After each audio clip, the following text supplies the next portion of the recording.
passos do apóstolo Paulo, a gente sabia um pouco sobre Paulo, né? Paulo era uma pessoa extremamente esclarecida, né? Tinha bastante conhecimento. E principalmente nas cartas aos Coríntios, Paulo chama muita atenção disso para o povo, né? Sobre a questão do conhecimento.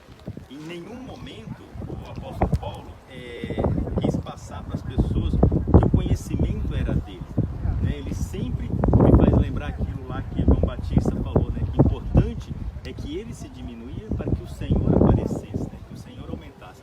E era mais ou menos esse mesmo espírito que estava no apóstolo Paulo, que não era o conhecimento dele, a sabedoria dele, mas o que ele tinha que passar e que aqueles irmãos da igreja daquela época tinham que viver, era isso, era o amor em Cristo, né? Era o conhecimento de Deus, a sabedoria divina, a sabedoria de Deus. E como a guia mesmo falou, e foi nessa oportunidade que o apóstolo Paulo passou a questão do amor ao próximo, né? Poderemos ter tudo, mas se a gente não tiver o amor de Deus, não nos vale o que? Absolutamente nada. Então ele sempre chamou a atenção do povo para isso, para viver nessa humildade, na simplicidade, no amor ao próximo, que nada mais é aquilo que Jesus Cristo deixou, né? O cristão, é o imitador de Cristo. Então, aquilo nos passos de Jesus, fazer aquilo que Jesus fez. Então, que trouxesse naquela comunidade, nos cristãos naquela época, a igreja daquela época, viver esse amor em Cristo, né? E a sabedoria, que a sabedoria viesse de quê? Viesse de Deus. Então, o que eu reservei para a tarde de hoje, para a gente estar meditando em 2 Coríntios 5, então por isso né, a palavra por si só aqui, ela vai dizer muito para nós o que nós precisamos viver hoje, que eles procuraram viver naquela época e que nós devemos viver hoje, né? A importância disso, da gente se preocupar não com o agora, não com a atualidade, mas com o porvir, né? O futuro. E qual que é o futuro, né? O que a gente precisa, o que nos interessa, o hoje ou o que nos reserva para o futuro, né? Então depois, se vocês quiserem estar meditando, né, ou quem quiser abrir agora a Bíblia, o celular aí, né, 2 Coríntios capítulo 5, 2 Coríntios capítulo 5. Então o Espírito Santo, inspirado Paulo, o que Paulo trouxe para os corintianos, os coríntios naquela época, né? Porque sabemos que se a nossa casa terrestre deste tabernáculo se desfizer, temos de Deus um edifício, uma casa não feita por mãos, eterna nos céus. E por isso também gememos, desejando ser revestidos da nossa habitação, que é do céu. Se todavia, estando vestidos, não fomos achados nus, porque também nós, os que estamos neste tabernáculo, gememos carregados, não porque queremos ser despidos, mas revestidos, para que o mortal seja absorvido pela vida. Ora, quem para isto mesmo nos preparou foi Deus, o qual nos deu também o penhor do Espírito. Por isso, estamos sempre de bom ânimo, sabendo que, enquanto estamos no corpo, vivemos ausentes do Senhor. Porque andamos por fé e não por vista. Isso aqui é muito importante, né? Quando ele fala que nós vivemos, por mais que seja a circunstância, o que nós vivemos no dia a dia, nós temos o bom ânimo, porque quem nos fortalece, quem quer o poder de Deus. E o poder de Deus em nós é o quê? É o Espírito Santo. E quando ele fala porque andamos por fé e não pelo que vemos, nos remete àquilo lá, que devemos viver não pelo que a gente vê, mas pelo que a gente crê. O que a gente crê é a fé. E a fé que traz à existência aquilo que ainda não existe, é a certeza do que vai acontecer. Mas temos confiança e desejamos antes deixar esse corpo para habitar com o Senhor. Pois que muito desejamos também sermos agradáveis, quer presentes, quer ausentes. Porque todos devemos comparecer ante o tribunal de Cristo, para que cada um receba segundo o que tiver feito por meio do corpo, o bem ou mal. Assim que sabemos o temor que se deve ao Senhor, persuadimos os homens à fé, mas somos manifestos a Deus. E espero que nas vossas consciências sejamos também manifestos. Porque não nos recomendamos outra vez a vós, mas damos-vos a ocasião de vos gloriardes de nós, para que tenhais que responder aos que se gloriam na aparência e não no coração. Porque se enlouquecemos, é para Deus, se conservamos o juízo, é para vós. Porque o amor de Cristo nos constrange, julgando-nos assim, que se um morreu por nós, todos morreram. Então esse versículo é muito profundo, né? Porque o amor de Cristo nos constrange. E qual que foi o maior amor de Cristo para nós? Se não foi Ele dar a vida dele por nós, se fez pecador por nós, morreu por nós. Então quando a Bíblia fala aqui que se Ele morreu, todos nós morremos, é o lado espiritual, né? Morrer para não viver aquilo que nós já falamos em outra oportunidade, a segunda morte. Morrermos no corpo, mas não passarmos pela segunda morte, que é a segunda morte que é o problema, né? Então morrer apenas nesse corpo, a gente ganhar o corpo espiritual e viver a vida eterna. E Ele morreu por todos nós, para que os que vivem não vivam para si, mas para aquele que por eles morreu. Então por isso que diz que o nosso viver é Cristo.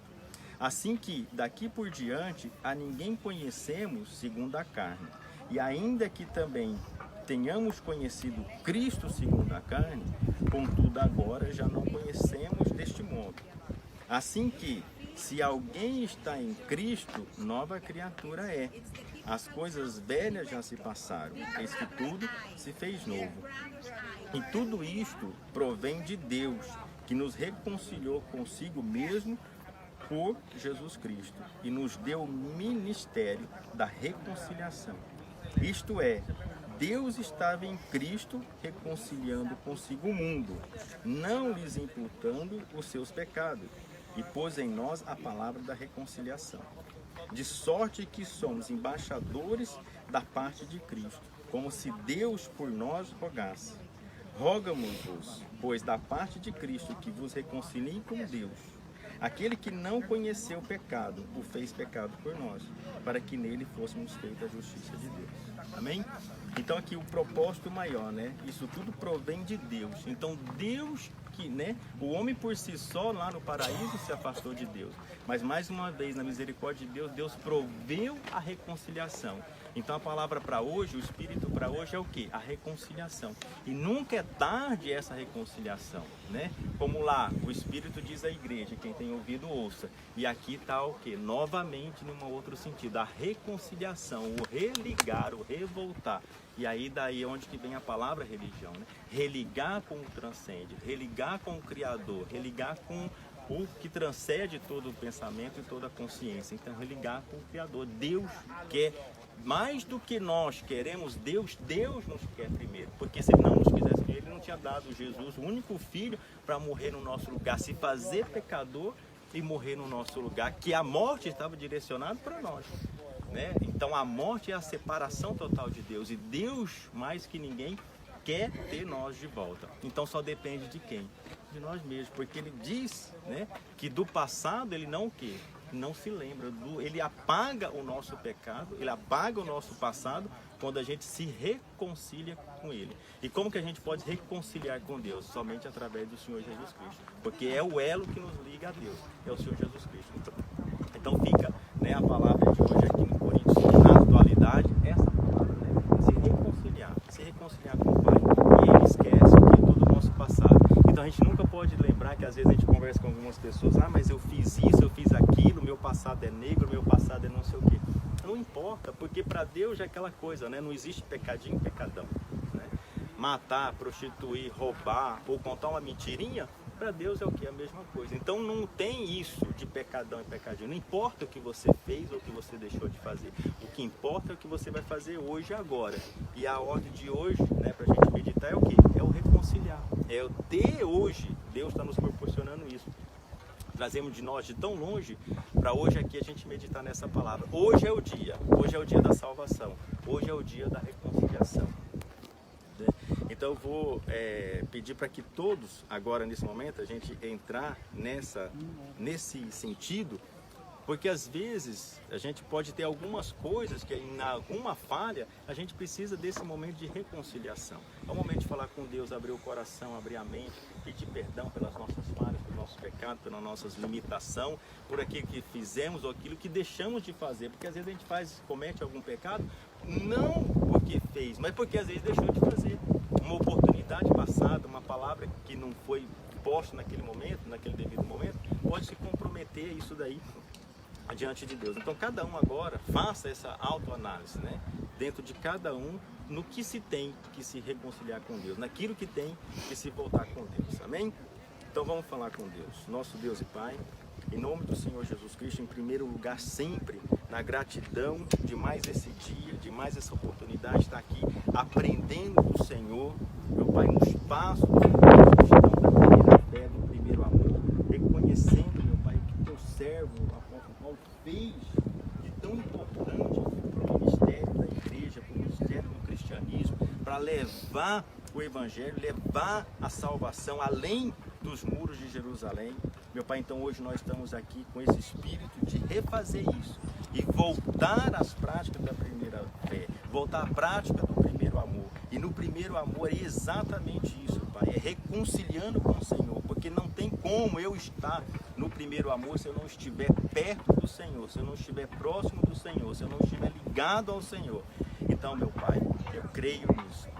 Então hoje é a oportunidade de cada um se reconciliar com o Senhor, se aproximar com o Senhor. E como a tua palavra diz, que o Senhor não joga fora ninguém que vai até o Senhor, que nessa tarde, nesse momento, nesse lugar de fé, tenha reconciliação contigo, tenha um religamento com o Senhor, que haja salvação nessa tarde, que haja salvação em cada mente, em cada coração, em cada alma, em nome do Senhor Jesus. Eu te peço, Pai, por todas essas pessoas que estão aqui, e te peço por todos os nossos entes queridos no Brasil, em qualquer outro lugar que estejam. Meu Pai, a tua infinita misericórdia, o teu amor venha nos reconciliar contigo mais e mais, não só hoje, mas eu te peço amanhã e sempre. Em nome do Pai, do Filho e do Espírito Santo é que nós te pedimos e te agradecemos. Amém. E graças a Deus. Graças.